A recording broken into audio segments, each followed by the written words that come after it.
Good morning student, welcome to competition roof. तो आज government of India ministry of railway RRB की तरफ से डिटेल्ड नोटिस आ गया है। अब आया है ऑफिशियल नोटिस। इतने दिनों से जो भी चल रही है मार्केट में वीडियोस और वो कोई भी ऑथेंटिक नहीं है। ऑथेंटिक न्यूज़ ये है, ये ऑफिशियल नोटिस आज 7 तारीख से फॉर्म भरना स्टार्ट हो गया है। आज 7 जनवरी है और ये फॉर्म आ चुका है। ठीक है, तो यहाँ पर हम डिटेल में इसमें समझेंगे। ये नोटिस है, 109 पेज का नोटिस है। तो इसमें आपको जानना है कि क्या क्या हमारे लिए इम्पोर्टेंट चीज़ें हैं, इसमें क्या क्या हमें ध्यान रखना है, किस तरह से फॉर्म फिल करना है।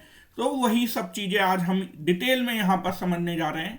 आपको ज़्यादातर चीज़ें इस वीडियो को देखने के बाद क्लियर हो जाएंगी। तो देर ना करते हुए स्टार्ट करते हैं। तो ये नोटिस है, देखिए 7/2024। ठीक है, आगे बढ़ते हैं। ये 2 वंदे भारत ट्रेन बनी हुई है इसमें। ठीक है, और लिखा हुआ है various ministerial and isolated category, यानी डिफरेंट डिफरेंट तरीके की इसमें पोस्ट हैं। तो उन पोस्टों को देखेंगे कौन कौन सी पोस्ट हैं। ये आ गया है ऑफिशियल नोटिस और ओपनिंग डेट है, मतलब आज 7 तारीख 7 जनवरी से ये भरना स्टार्ट हो जाएगा। क्लोजिंग डेट है 6 फरवरी। 6 फरवरी तक आप इससे भर सकते हैं और पेमेंट वगैरह किया जा सकता है 7 और 8 तारीख तक। ठीक है, मॉडिफिकेशन विंडो करेक्शन के लिए ओपन होगी 9 से 18 तक। इतनी चीज़ें क्लियर हैं।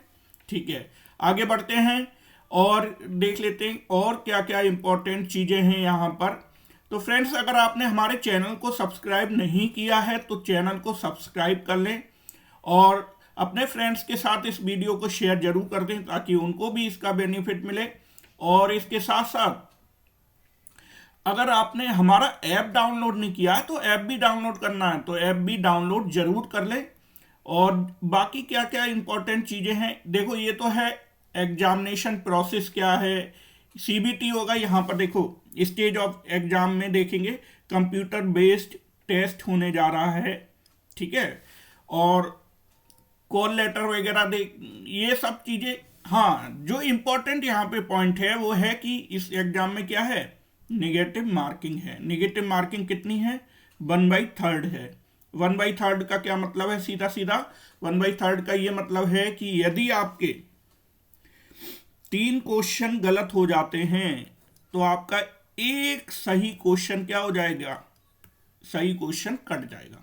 ठीक है, तो ये निगेटिव मार्किंग है 1/3। इसका मतलब ये है सीधा सीधा। ये जनरल इंस्ट्रक्शन दे रखे हैं, सामान्य जो भी चीज़ें हैं वो दे रखी हैं, है ना। आपको ये फॉर्म फिल कैसे करना है। 109 पेज का है, तो आपको देखो देखने में बहुत इसको समस्या होने वाली है। तो जो जो मेन मेन चीज़ हैं वो सब मैं यहाँ पे बताने जा रहा हूँ। और बाकी क्या करना है आपको, अगर कोई डाउट रह भी जाता है तो आप कमेंट बॉक्स में कमेंट करके मुझसे पूछ सकते हैं, मैं आपको बता दूंगा। ठीक है, ये वैकेंसीज है, पोस्ट पैरामीटर, ये सब नीचे दिया गया है एनेक्सर में, जो मैं आपको अभी दिखाऊंगा एनेक्सर में। ठीक है, मेडिकल की अब यहाँ पे दिया गया है कि कौन कौन कैंडिडेट ये भर सकते हैं। Citizen of India, Nepal, Bhutan, ये सब चीज़ें हर फॉर्म में आपको देखने को मिलती हैं। हम बात करते हैं एज लिमिट की, तो एज लिमिट क्या क्या है। ठीक है, इन्होंने मैक्सिमम एज ग्रुप दिया है कि मिनिमम एज और मैक्सिमम एज। पोस्ट पैरामीटर जो अभी नीचे हम देखेंगे एनेक्सर में, उसमें पोस्ट में दिया गया कि किस पोस्ट में कितनी मैक्सिमम एज लिमिट है। ठीक है, तो वो पहले देख लेंगे, उसके लिए देखना जरूरी है। ठीक है, अलग अलग, क्योंकि यहाँ पे पोस्ट कई सारी हैं तो अलग अलग पोस्ट के लिए जो एज है वो अलग अलग है। देखो 48 ईयर एज तक है मैक्सिमम। ठीक है, और इसके अलावा भी 5 साल का रिलैक्सेशन दिया गया है। ओबीसी, एक्स सर्विसमैन, सबकी यहाँ पे एज है। लेकिन हम पहले पोस्ट के अकॉर्डिंग भी देख लेंगे। एग्जामिनेशन फीस की बात करें तो फीस है 500 रुपीज़। ठीक है, और कंसेशन कैटेगरी ये रिफंडेबल होती है। आरआरबी में पता ही है आप सभी को कि आरआरबी में क्या होती है, फीस रिफंड हो जाती है। अगर आप सीबीटी एग्जाम में बैठते हैं, मतलब उसको अटेम्प्ट करते हैं, तो आपकी फीस रिफंड हो जाती है। और फीमेल ट्रांसजेंडर और इनके लिए है 250 रुपये फीस है। ठीक है। मोड ऑफ पेमेंट, इसमें आपको अपना अकाउंट नंबर भी देना पड़ता था, तभी तो आपकी जो फीस है वो रिफंड आती है। अगर आपने जो सीबीटी एग्जाम दे दिया उसके बाद आपकी फीस क्या होगी, रिफंड आ जाती है। रेलवे के एग्जाम में ही ऐसा होता है, अदर जो भी एग्जाम्स होते हैं, चाहे वो एसएससी हो, यूपीएससी हो, पीसीएस का हो, उसमें ऐसा कोई भी क्राइटेरिया नहीं होता है। हॉरिजेंटल रिजर्वेशन की बात की गई, एक्स सर्विसमैन की है यहाँ पे। उसके बाद हम देखते हैं, एक्स सर्विसमैन का ही अभी चल रहा है, पीडब्ल्यूबीडी, मतलब जो डिसेबल पर्सनस हैं उनके लिए जो रूल रेगुलेशन है वो सब यहाँ पर दिए गए हैं। ठीक है। आगे आगे हम देखते हैं, मेंटल बिहेवियर की बात है, जो बहुत इंपॉर्टेंट चीज़ है जो आपके लिए काम की है, वही मैं आपको यहाँ पे दिखाना चाह रहा हूँ कि कौन कौन सी चीज़ आपके लिए। रिक्रूटमेंट प्रोसेस की बात की जाए तो रिक्रूटमेंट प्रोसेस में देखो, सीधी सी बात है, सीबीटी होगा, यानी कंप्यूटर बेस्ड टेस्ट होना है, इसमें सीबीटी होगा, और सीबीटी के आधार पर ही आपकी जो है मेरिट बनेगी। ठीक है। तो देख लेते हैं, यहाँ पर दिया गया है ये कॉमन, इसमें चाहे आप पीजीटी की पोस्ट हो, टीजीटी की हो, या और कोई पोस्ट हो, उसमें कुछ कॉमन जो है ना, इसमें केवल जूनियर ट्रांसलेटर और हिंदी को छोड़कर बाकी सबके लिए कॉमन है। यानी टीजीटी, पीजीटी, मैं बात करूंगा टीजीटी, पीजीटी, पीआरटी, सबके लिए क्या है, कॉमन है ये। ठीक है। आप कॉमन में कैसे है, चलो देखते हैं। तो टोटल नंबर ऑफ जो क्वेश्चन रहेंगे, टोटल नंबर ऑफ क्वेश्चन कितने रहने वाले हैं, 100 प्रश्न रहने वाले हैं, और 100 नंबर का ये सीबीटी होगा, कंप्यूटर बेस्ड टेस्ट होगा, जिसमें सबसे पहला है प्रोफेशनल एबिलिटी। तो प्रोफेशनल एबिलिटी में 50 क्वेश्चन होंगे और 50 ही नंबर होंगे। देखो, हर क्वेश्चन कितने का है, 1 नंबर का, 1 मार्क ईच। ठीक है। Each question will be 1 mark each, हर प्रश्न 1 नंबर का।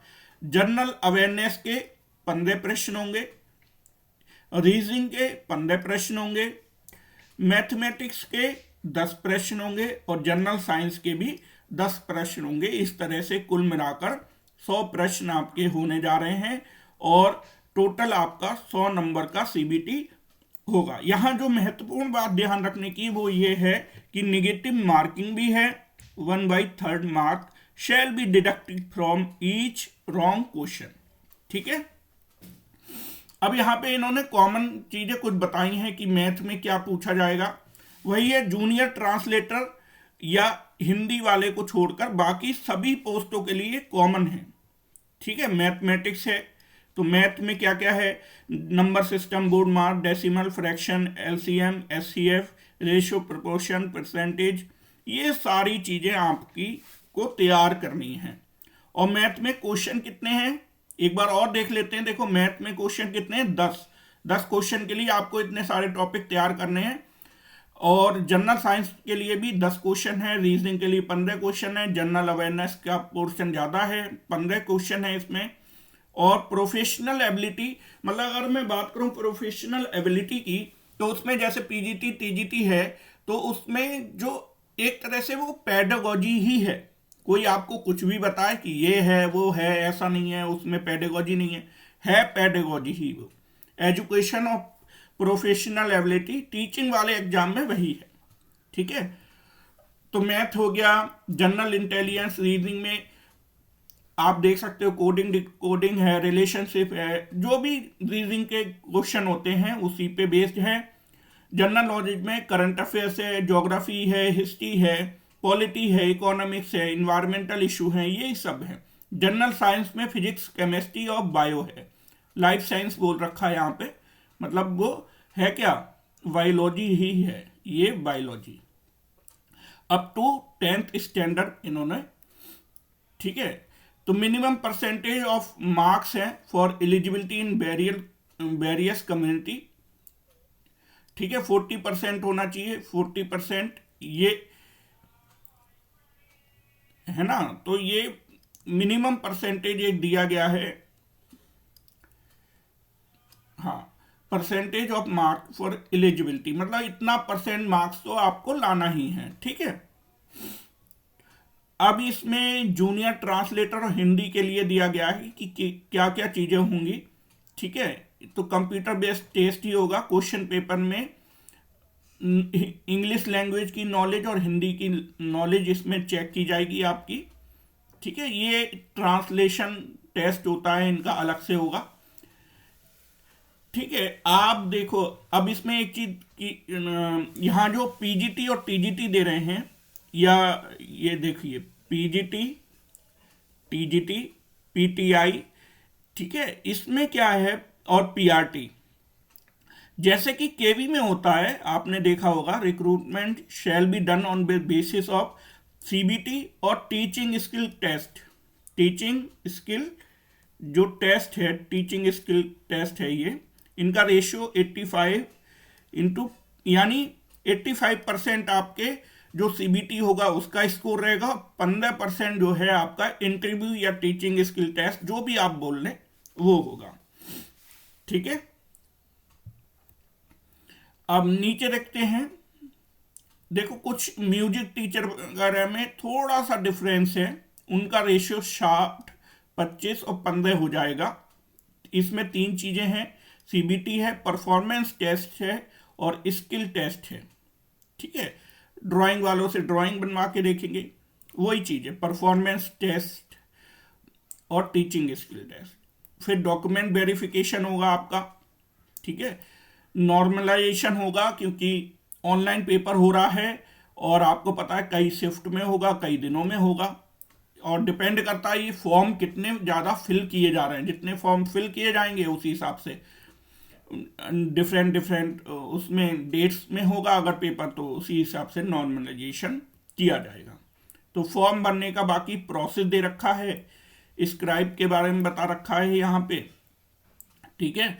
और आगे हम देखेंगे, ये दे रखी है आपकी जो आरआरबी की लिस्ट है, यहां से आप फॉर्म इन्हीं साइट के जरिए भरना है आपको। आप इसमें रेलवे में एक चीज आपको देखनी है कि मुझे कौन से आरआरबी के थ्रू फॉर्म फिल करना है, ठीक है। तो इस चीज को बहुत ध्यान से आप नीचे देख लेंगे, इस पर मैं एक अलग से वीडियो भी बना दूंगा कि किस आरआरबी में कितनी पोस्ट हैं।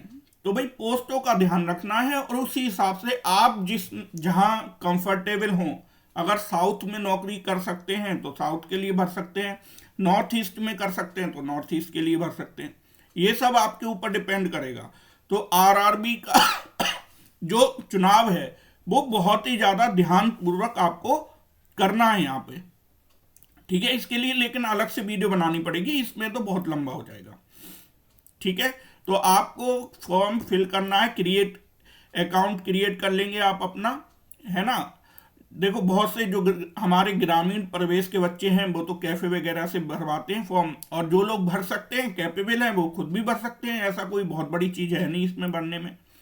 बस आप ये अपना फॉर्म फिल करने से पहले बहुत कुछ चीजों का बहुत ज्यादा ध्यान रखना है, वरना गड़बड़ हो जाएगा एक बार तो दिक्कत होती है, ठीक है। चॉइस ऑफ एग्जाम लैंग्वेज भी वहां पे चूज करनी पड़ेगी, इंग्लिश होती है डिफॉल्ट, आपको उसके अलावा हिंदी में पेपर देना है या मराठी में देना है, उड़िया में देना, पंजाबी में, वो आप डिसाइड कर लेंगे अपने हिसाब से। एक बैंक अकाउंट जरूर देना पड़ेगा, बैंक अकाउंट डिटेल रिफंड के लिए, ठीक है, ये ध्यान रखना है। फोटोग्राफ, सिग्नेचर अपलोड करने हैं, वो सब चीजें देख लेंगे, ठीक है। इन्होंने सब चीजें बता रखी है कैसे कैसे आपको करना है। बाकी आजकल तो बच्चे बहुत स्मार्ट हो गए हैं, उन्हें ये सब चीजें तो आ ही गई हैं कि किस तरह से फॉर्म को फिल करना है, ठीक है। मैं और जो इम्पोर्टेंट चीजें आपको वो बताने जा रहा हूँ, कॉल लेटर अपलोड कैसे होगा, फ्री ट्रेवल के बारे में दे रखा है, ये सब चीजें।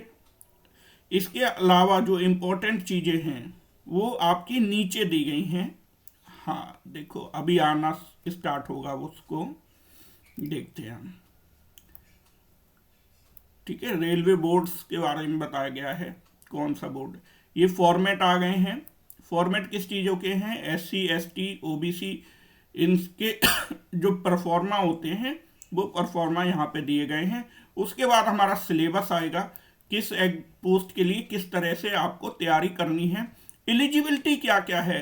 जैसे अगर हम बात करेंगे PGT TGT के लिए क्या क्या एलिजिबिलिटी है, तो वो अभी आगे दिया गया है ना, उसको हम देखेंगे।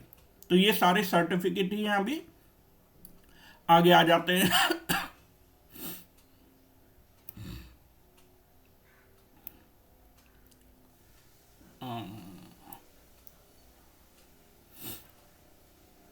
जूनियर ट्रांसलेशन का है ये, इस सिलेबस है, क्या क्या है इसमें। स्टाफ वेलफेयर इंस्पेक्टर है, इसको मुझे अलग अलग वीडियो बनानी पड़ेंगे और मैं उसकी वीडियो आपको बना दूंगा कि किस में। अभी मैं PGT की बताना चाह रहा हूँ आपको, PGT में क्या है। ठीक है, तो PGT का भी आ जाएगा। हाँ देखो, ऑल पोस्ट, ऑल PGT और TGT, ठीक है, इसमें जो यहाँ पे बताया गया है वो केवल देखो, बाकी तो ऊपर बता दिया गया था, ठीक है, लेकिन यहां पर क्या बताया गया है, यहां पर वो जो आपने देखा था प्रोफेशनल एबिलिटी 50 क्वेश्चन है ना, उसका बताया गया है PGT TGT में क्या पूछा जाएगा। ठीक है, तो देखो 22 से 28 क्वेश्चन, मतलब नंबर ऑफ क्वेश्चन, यानी लगभग 22 भी पूछे जा सकते हैं, 24 भी पूछे जा सकते हैं, 28 भी। वो किससे होंगे, एजुकेशन से होंगे। और एजुकेशन में फिलॉसफी ऑफ एजुकेशन, ये Indian context, education culture, human values, democracy and education, education और इंटीग्रिटी, शिक्षा पर पूछे जाएंगे। ठीक है, ये सब चीजें आपकी शिक्षा पे आधारित होंगी। साइकोलॉजी आएगी, 13 से 18 क्वेश्चन पूछे जाएंगे। तो एक तरह से ये क्या है, कॉमन पेडागोजी ही है। ठीक है, फिर है करिकुलम और इंस्ट्रक्शन पे 8 से 12 क्वेश्चन आ सकते हैं, 8 भी आ सकते हैं, 11 भी आ सकते हैं, 12 भी आ सकते हैं, कुछ मतलब कुल मिला के 50 क्वेश्चन इन 3 से पूछे जाएंगे, जिसमें ज्यादातर होगा एजुकेशन, 22 से 28 प्रश्न होंगे, साइकोलॉजी के 13 से 18 प्रश्न हो सकते हैं, और करिकुलम और इंस्ट्रक्शन से 8 से 12 प्रश्न हो सकते हैं।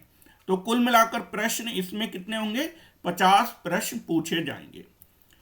ठीक है, इतना आपको आई थिंक समझ में आ गया होगा। इसके बाद मैं आपको बताने जा रहा हूं कि कौन सी पोस्ट के लिए क्या क्वालिफिकेशन है। ठीक है, ये तो अलग अलग है सबके लिए, किस में क्या क्वेश्चन है। कॉमन हो गया आपका reasoning, general awareness, reasoning general awareness है ना, साइंस, ये कॉमन हो गया। ठीक है, और 50 क्वेश्चन आपके सब्जेक्ट से, एक तरह से ये समझ लो 50 क्वेश्चन सब्जेक्ट के हैं, 50 क्वेश्चन में आपका कॉमन पेपर होगा।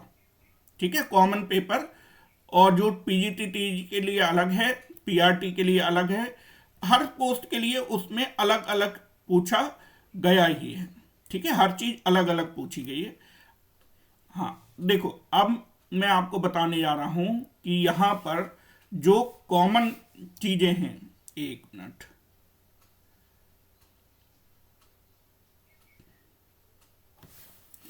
इसमें कॉमन चीजों में क्या है, इसको थोड़ा छोटा करना पड़ेगा मुझे। हाँ, अब आ जाएगा। देखो पोस्ट पैरामीटर मतलब क्या क्वालिफिकेशन मांगी गई है। तो PGT में अगर मैं देखूं तो PGT में देखो कॉमन सी चीज ये दिख रही है हमें कि एक तो पहला पॉइंट है कि MA होना चाहिए, है ना, MA होना चाहिए, एटलीस्ट 50% मार्क एग्रीगेट, यानी 2 साल में आपका 50%, 50% एग्रीगेट होना चाहिए। ठीक है, इसमें हर पोस्ट में कुछ कुछ डिफरेंट आएगा, और B.Ed होना जरूरी है। ठीक है, B.Ed या उसके समान अहारता जिसको बोलते हैं, इक्विवेलेंट। ठीक है, और इंग्लिश और हिंदी दोनों में पढ़ाना आना चाहिए। Desirable knowledge of computer application. ठीक है, तो ये मेन है कि आपको MA होना चाहिए, B.Ed होना चाहिए, और इंग्लिश और हिंदी में पढ़ाना आना चाहिए, कंप्यूटर नॉलेज होनी चाहिए। ये हो गया PGT के लिए ये कॉमन। देखो ऐसे ही अगर मैं हिंदी का देखूं, पीजीटी हिंदी में क्या मांगा है, देखो पीजीटी हिंदी में भी वही है, मास्टर डिग्री हो 50% मार्क्स के साथ हिंदी या संस्कृत में। और लेकिन इसमें एक है, अगर आप संस्कृत हो, एमए संस्कृत है, तो हिंदी एक सब्जेक्ट होना चाहिए आपका ग्रेजुएट लेवल पर। उसके बाद बीएड है, और ये टीचिंग आनी चाहिए, हिंदी मीडियम में पढ़ाना आपको। ठीक है, तो ये पीजीटी के लिए हो गया। अब पीजीटी के बाद हम देखें, अगर देखो अलग अलग है सब में, बायोलॉजी में भी कुछ चीज़ें अलग हो सकती हैं। तो अगर आपको कोई कंफ्यूजन कभी हो तो आप सीधे कमेंट, इस वीडियो के कमेंट बॉक्स में कमेंट करके मुझसे पूछ सकते हैं, मैं आपको रिप्लाई जरूर करूंगा। ठीक है, तो ध्यान रखना है हमें। अब हम ये पीजीटी के ही हैं सारे अभी, उसके बाद आएगा हमारा टीजीटी के भी नीचे हैं, दे रखे हैं कि क्या क्या क्वालिफिकेशन। अब इसमें टीजीटी में कुछ चीज़ें इंपॉर्टेंट है।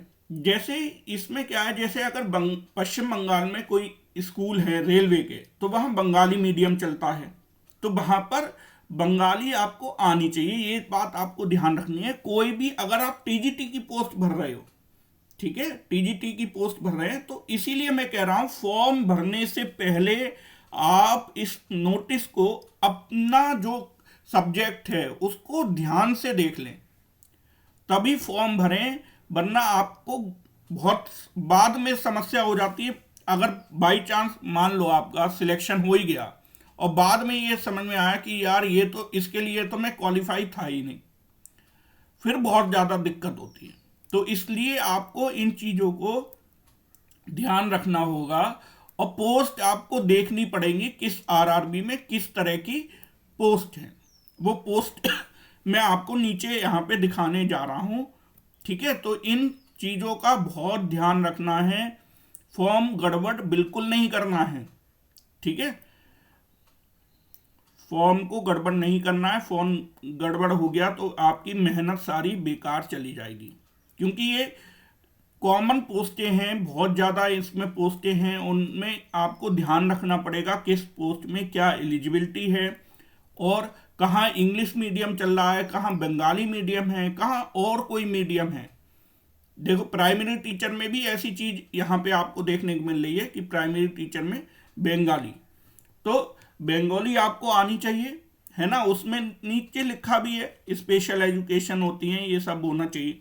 क्वालिफिकेशन तो आपको देख लेनी है भाई, अपने हिसाब से आपको देखना पड़ेगा ये, और इसमें भी ये देख लेना कहाँ पे पोस्ट है भी या नहीं है।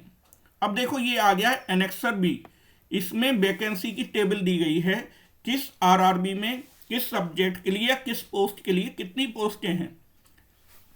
जैसे अगर हम देखेंगे आरआरबी अहमदाबाद, यहाँ पे तो कोई भी पीजीटी टीजीटी की पोस्ट ही नहीं दिखा रहा है, केवल लाइब्रेरियन की और स्टाफ एंड वेलफेयर इंस्पेक्टर की है। तो इसीलिए मैं कह रहा हूँ आपको इसको ध्यान से देख लेना है। ठीक है, बेंगलोर है, इसमें जैसे आपको दिख रहा है टीजीटी हिंदी की पोस्ट है और पीजीटी की है ही नहीं। तो इन चीज़ों को आपको बहुत ध्यान से देख लेना है, और कौन सी कैटेगरी से आप बिलोंग करते हैं उसकी पोस्ट वहाँ आरआरबी में है या नहीं है, तभी आपको फिल करना है फॉर्म। ठीक है, उसी हिसाब से आप अपना आरआरबी सिलेक्ट करोगे। जैसे अगर मैं देखूं, देखो यहाँ पर क्या है, ये आरआरबी भोपाल है, तो यहाँ पर पीजीटी हिंदी की पोस्ट है ना, पीजीटी हिंदी की पोस्ट आपको दिख रही है, अनरिजर्व है, एक पोस्ट है, केवल एक ही पोस्ट है। ठीक है, वो भी अनरिजर्व में। यहाँ पर एससी एसटी ओबीसी के लिए कोई भी पोस्ट, ईडब्ल्यूएस के लिए वैकेंट नहीं है। तो इन चीज़ों को आपको बहुत ध्यान से देखना पड़ेगा भाई। और मैं आपको कुछ पोस्टों का तो बता भी दूंगा कि कहाँ पे आपको कौन सी फॉर्म भर सकते हो। ठीक है, इन चीज़ों का ध्यान रखना बहुत ज़्यादा आवश्यक है। आई होप आपको ज़्यादातर चीज़ें इसमें समझ में आ गई होंगी, उम्मीद करता हूँ मैं ऐसी कि आपको सारी चीज़ें समझ में आ गई होंगी। ये वही है, पोस्ट ही दे रखी है, इस पर एक डिटेल में वीडियो में बनाऊंगा बाद में भी। तो टोटल 109 पेज का ये नोटिस है, जो मुख्य मुख्य चीज़ें हैं वो मैंने आपको इसमें बताई हैं। आई होप आपको वीडियो अच्छा लगा होगा। अगर वीडियो अच्छा लगा है तो चैनल को सब्सक्राइब जरूर करें, और लाइक कर दें वीडियो को और अपने फ्रेंड्स के साथ शेयर जरूर कर दें। और आपने अभी तक हमारा ऐप अगर डाउनलोड नहीं किया है तो कंपटीशन रूफ ऐप डाउनलोड कर दें, जो इस वीडियो के डिस्क्रिप्शन में भी है और कमेंट बॉक्स में भी मिल जाएगा आपको, या फिर आप गूगल प्ले स्टोर पर जाकर कंपटीशन रूफ के नाम से इसे सर्च करके डाउनलोड कर सकते हैं। यहाँ पर सारी तैयारियाँ मिलती हैं आपको, जितनी भी एग्ज़ाम्स है गवर्नमेंट एग्ज़ाम उनकी तैयारी करने का यहाँ पे आपको मौका मिलेगा। तो फ्रेंड्स मिलते हैं नेक्स्ट वीडियो में कुछ नए के साथ, कुछ अच्छे के साथ। तब तक के लिए जय हिंद।